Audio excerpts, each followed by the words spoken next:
The two star wheels or moisture discs work in conjunction with each other in the way that they read the moisture. Basically, in a nutshell, it reads from one star wheel or one disc across the width of the bale to the other star wheel or moisture disc, depending on your baler.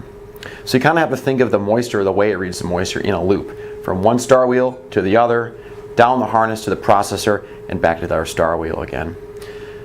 So the first thing we want to take a look at is if you're getting any sort of inconsistent moisture readings or no moisture readings at all, or continual high moisture readings.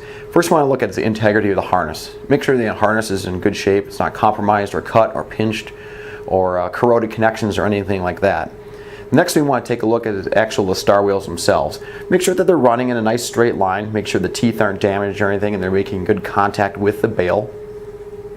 And there's nothing interfering between the star wheel and the block itself. These blocks insulate the star wheel from any metal-on-metal contact.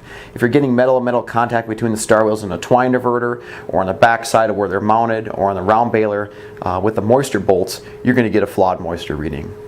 And from there, after we've checked our harnesses, we checked our star wheels, we checked our discs, we're going to take a look at the star wheel blocks themselves.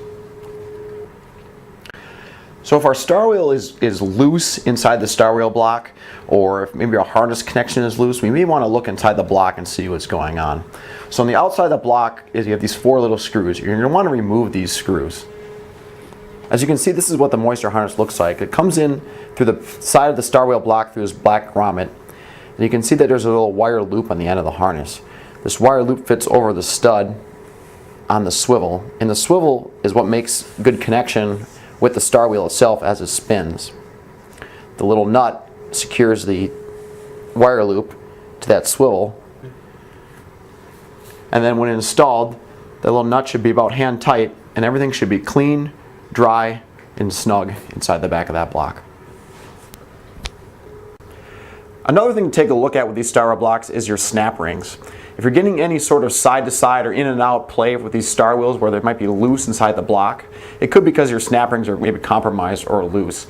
There's one in the front side of the star wheel block and there's one in the back side, as you can see here. Make sure that these are nice and snug and tight, holding that star wheel firmly in place. When you're done with your inspection, make sure that the cover goes on and all the four bolts are tight and secure.